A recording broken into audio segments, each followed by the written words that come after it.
ایک واقعہ سناتا ہوں. ایک صحابی آئے, یا رسول اللہ میرا پڑوسی ہے, اس کی کھجور ایسے ٹیڑھی ہو کر میرے گھر میں چند اس کی شاخیں ہیں, ان پہ پھل لگتا ہے, وہ جو ٹوٹ کے گرتا ہے میرے بچے اٹھا لیتے ہیں, ہم غریب ہیں, وہ بھاگا بھاگا آتا ہے ان کے منہ سے کھجور نکال لیتا ہے. اس کو کہیں کہ بچوں پر اتنی زیادتی نہ کرے. آپ نے اس کو بلایا, وہ منافق تھا. آپ نے اس سے فرمایا بھائی ایک سودا کرتے ہو؟ کہا جی کیا؟ کہا یہ کھجور مجھے دے دو اور اس کے بدلے جنت میں کھجور لے کے دوں گا. وہ کہنے لگا یا رسول اللہ یہ اصل میں میرے بچوں کو بہت پسند ہے, کوئی اور کھجور ہوتی میں دے دیتا, یہ تو میری معذرت ہے. وہ تو منافق تھا, اٹھ کے چلا گیا. ایک صحابی بیٹھے تھے, وہ کہنے لگا یا رسول اللہ اگر میں وہ کھجور لے کے دے دوں تو مجھے جنت میں لے دیں گے؟ ان کا نام ہے ابو الدحداح. آپ نے کہا ہاں تو مجھے لے کے دے دے میں تمہیں لے دوں گا. وہ اس کے پیچھے چلے گئے, اے بھائی کتنے میں بیچو گے؟ میں نے کہا جا جا, میں نے اللہ کے نبی کو نہیں دی, تمہیں کیسے دے دوں؟ کہا اچھا بھائی منہ سے بول کتنے لینے ہیں؟ تو اس نے جان چھڑانے کے لیے کہا کہ اپنا سارا باغ مجھے دے دے, کھجور لے لے. باغ میں 600 کھجوریں اور یہ کھجور کسی اور کو دینی ہے. تو کہتا ہے پکے ہو, پھرو گے تو نہیں؟ کہا میں پاگل ہوں, میں پھروں گا؟ مجھے 600 کھجوروں کا باغ مل رہا ہے. انہوں نے کہا ڈن, کھجور میری باغ تیرا. وہ بھاگے بھاگے آئے, یا رسول اللہ میں نے سودا کر لیا. کہا کیسے کیا؟ کہا سارا باغ دے کے کھجور لے لی. آپ نے کہا پھر میرا سودا بھی بدل گیا. کم من عدق رداح ودار فیاح لأب الدحداح فی الجنہ. میرے ساتھی میں اپنی آنکھوں سے دیکھ رہا ہوں کہ اللہ نے تیرے لیے جنت میں ایک گھر نہیں محل بنا دیے سینکڑوں, اور ایک باغ نہیں ہزاروں باغ تیرے لیے تیار کر دیے. یہ ہے ایمان کی نشانی, یہ ہے محبت کی نشانی. میرے نبی کی جس سے یہ ہمارے بچے نہیں ہیں یہ کھلاڑیوں جیسے بال بناتے ہیں. ایک چھوٹا سا بچہ مجھے کراچی میں ملا, تو وہ جو عجیب سے بال نہیں یہاں سے اوپر ہو جاتے ہیں, تو میں نے کہا یہ تم نے بال کیسے بنائے ہوئے ہیں؟ آپ کو پتہ نہیں میسی کوئی تھا, میسی, ہاں آپ کو پتہ نہیں میسی کے بال ایسے ہیں؟ میں نے کہا بیٹا برے لگتے ہیں. کہا کیسے میسی کے بال ہیں برے کیسے لگتے ہیں؟ جب آدمی کسی کو بڑا بنا لیتا ہے اس کو فالو کرتا ہے. اللہ کے محبوب سے محبت کی نشانی کیا ہے؟ ہم نے ان کو فالو کرنا ہے. ان کی زندگی صرف 5 نمازیں نہیں ہیں, ان کی زندگی صرف 30 روزے نہیں ہیں, حج نہیں ہے. آپ ہر لائن سے اس قابل ہیں کہ آپ سے پیار کیا جائے. آپ اپنے وضع شکل صورت, سب سے پہلی چیز جو اٹریکٹ کرتی ہے وہ صورت ہے, وہ شکل ہے, وہ منظر ہے کہ آدمی اس میں گم ہو جاتا ہے.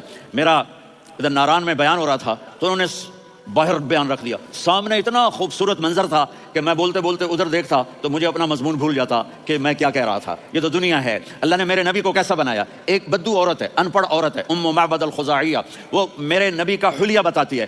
آپ کو ترجمہ کر کے سناؤں گا لیکن آپ الفاظ کا ردم اور الفاظ میں میوزک وہ آپ سب محسوس کریں گے. وہ بدو عورت کہتی ہے رأیت رجلا ظاہر الوضاء ابلج الوجه حسن الخلق لم تعبه خجلة ولم تزر به سعلة وصيم قصيم في عينيه دعج في أشفاره وطف في صوته سهل في لحيته كثافة في عنقه سطع وصيم قصيم أكحل أحور أزج أقرن إن تكلم علاه البهاء وإن سكت فعلاه الوقار وكأن منطقه خرزات نظم ينحدرن. اللہ, پتا چلا کہ الفاظ کا ردم, وہ کوئی بولو تو صحیح کیا ردم ہے. اب ترجمہ سنو.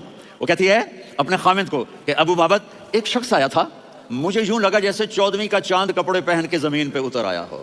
سبحان اللہ, کیا انتہائی خوبصورت, انتہائی حسین و جمیل, پیٹ نکلوا نہیں کہ بدصورت ہو جائے.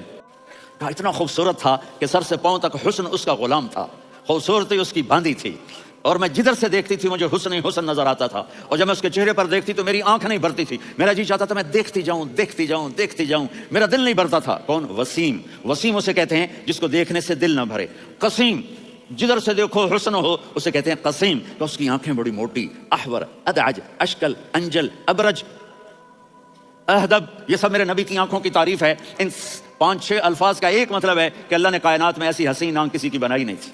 حسن و جمال آنکھوں میں, اور پلکیں بڑی لمبی. یہ عورتیں یہاں نکلی لگا لیتی ہیں نا لمبا لمبا کرنے کے لیے, تو میرے نبی کے قدرتی یہ بال لمبے تھے حسن کو بڑھانے کے لیے. داڑھی بڑی خوبصورت تھی, زبان میں آواز میں جادو تھا, آواز میں کشش تھی, آواز میں ایک ایسا دل کھنچتا تھا. گردن لمبی تھی, سر سے پاؤں تک حسن و جمال تھا. جب وہ بولتے تھے نور چھا جاتا تھا, جب وہ خاموش ہوتے تھے وقار چھا جاتا تھا. اور سوا البطن و صدر, سینہ اور پیٹ برابر. سبط القصب, سیدھا قد تھا, سیدھا قد, بالکل سیدھا قد. عریض المنکبین, چھاتی چوڑی تھی. طویل الزندین, بازو لمبے تھے. رہبر راہا, یہ ہتھیلی بڑی چوڑی تھی.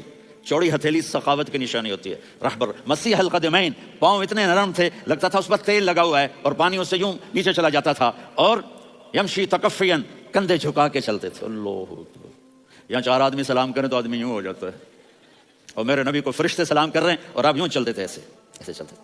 تھوڑے سے کندھے جھکا کے چلتے تھے، ایسے آپ کبھی نہیں چلے۔ جو دیکھنے میں ایسا حسین ہو اس سے پیار کیوں نہ کیا جائے۔